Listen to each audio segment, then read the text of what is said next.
Hi guys, welcome to cine news. Good by ugly படம் எப்படி இருக்கு? வாங்க இந்த வீடியோல விமர்சனத்தை பார்த்து தெரிஞ்சுக்கலாம்.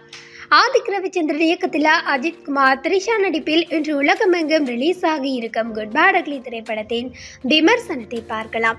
அஜித் குமாரின் 63வது படம் குட் பை டக்லி. இந்த படத்தை ஆதிக் ரவிச்சந்திரன் இயக்கியுள்ளார். இந்த படத்தில் அஜித்துக்கு ஜோடியாக த்ரிஷா நடித்துள்ளார். இந்த படத்துக்கு ஜிவி பிரகாஷ் குமார் இசையமைத்துள்ளார்.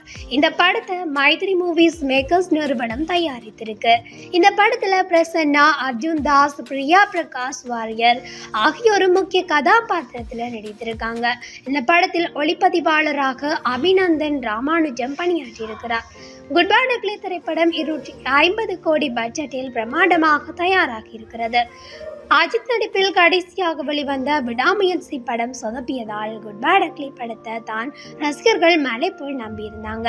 அவர்களின் எதிர்பார்ப்பை எகிர வைக்கும் வகையில் ட்ரெய்லரும் இருந்ததால் படம் கன்ஃபார்ம் கிட்டடிக்கும் என்கின்ற நம்பிக்கையில் அஜித் ரசிகர்கள் இருந்தனர். இந்த நிலையில் இன்று உலகமெங்கும் குட் பை டக்லி திரைப்படம் ரிலீஸ் ஆகியுள்ள நிலையில் அந்த படத்தின் முதல் ஷோ பார்த்த ரசிகர்கள் படத்தின் விமர்சனத்தை எக்ஸ் தளத்தில் பதிவிட்ட வண்ணம் இருக்காங்க. அதன் தொகுப்பையும் பார்க்கலாம். குட் பை டக்லி முழுக்க ஒரு மாஸ் என்டர்டெய்னர் படமாக வந்துள்ளது. இது சில இடங்கள்ல ஒர்க் அவுட் ஆகி இருக்கு. இது ரசிகர்களுக்காக அஜித் நடித்துள்ள படம். முதல் பாதி நன்றாக இருந்தது.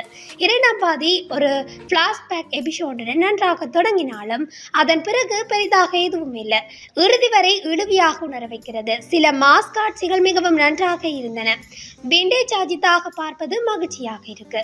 இருப்பினுமே படத்தில் கதை இல்லை. அதே போல எமோஷனல் கனெக்டும் அதிகம் இல்லை. பல வழக்கமான பில்டப் காட்சிகள் இருந்தாலும் ஒரு கட்டத்துக்கு பிறகு சோர்வடைய செய்யும்படி அமைந்திருக்கு. பின்னணி இசை பொருத்தமாக இருக்கிறது. ஆனால் இன்னும் சிறப்பாக செய்திருக்கலாம். ப்ரொடக்ஷன் வேல்யூ நன்றாக இருந்தாலும் எதிர்பார்ப்புகளை முழுமையாக பூர்த்தி செய்யாமல் இருந்தாலும் இது நிச்சயமாக சமீபத்திய அஜித் படங்கள்ல சிறந்த படமாக உள்ளது. மேலும் சில மாஸ் தருணங்களுக்கும் ஒரு விண்டேஜ் மாஸ் அஜித்தை காண்பதற்கும் இதை பார்க்கலாம் என அவர் கூறியுள்ளார். குட் பை டக்லி திரைப்படம் ஒரு பக்கா ஃபேன் பாய் சம்பவம் தான். ஏகே அனைத்து தடைகளையும் தகர்த்தெறிந்துள்ளார். அவரின் ஸ்கிரீன் பிரசன்ஸ் வேறு லெவல். ஆதிக் ரவிச்சந்திரனின் சர்ப்ரைஸ் தருணங்கள் வேறு லெவல். குறிப்பாக கிளைமேக்ஸில் ஏகேவின் லுக் அது ஒவ்வொரு ரசிகரின் கனவாக இருந்தது. தியேட்டரில் மிஸ் பண்ணிடாதீங்க என அவர் அதை சொல்லியிருக்கிறார். ஆதிக் ரவிச்சந்திரனின் ஃபேன் பாய் சம்பவம் தான் குட் பை டக்லியோட ஒரு பிளஸ் பாயிண்ட் சொல்லலாம். இது ஒரு மாஸ் என்டர்டெய்னர். சில இடங்களில் மிளர்கிறது. குறிப்பாக அஜித் ரசிகர்களுக்காக எடுக்கப்பட்டுள்ளது. மாஸ் காட்சிகளில் அஜித்தை பார்க்க அருமையாக உள்ளது. அனைவரும் சிறந்த பங்களிப்பை அளித்திருக்காங்க. அர்ஜுன் தாஸ் இரட்டை வேடத்தில் நடித்துள்ளார். அவரின் நடிப்பும் டயலாக் டெலிவரியும் அருமை. டெக்னிக்கலாக சிறந்த படம். பாடல்கள் அருமை. ஜிவி பிரகாஷின் பின்னணி இசை அருமை. அப்படத்துக்கு முதுகெலும்பாக ஜிவி பிரகாஷின் இசை இருக்கு. தியேட்டரில் பாடல்கள் பிளாஸ்டாக உள்ளன. இரண்டாம் பாதியில் வரும் பிளாஷ்பேக் காட்சிகள் அருமையாக இருக்கு. முதல் பாதிக்கு பின் படம் அதே விறுவிறுப்போடு பயணிக்க தவறி இருக்கு. படத்தின் கதைக்களம் புதிதாக இல்லை. எமோஷனல் கனெக்டும் இல்லை. மொத்தத்தில் நல்ல படம் என அவர் கூறியிருக்கிறார். குட் பை டக்லி படத்தில் எனர்ஜெட்டிக் ஆன அஜித்தை பார்க்க முடிகிறது.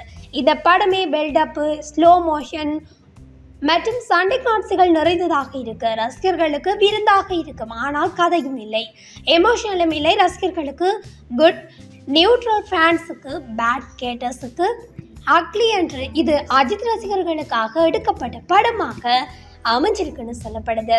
ஆனாலும் இந்த படத்தை தியேட்டரில் பார்க்கறதுக்கு மாசாக இருக்கும்னு எல்லா ரசிகர்களுமே சொல்லிட்டு இருக்காங்க. நீங்களும் தியேட்டரில் போய் பார்த்து ரசிச்சுட்டு வாங்க.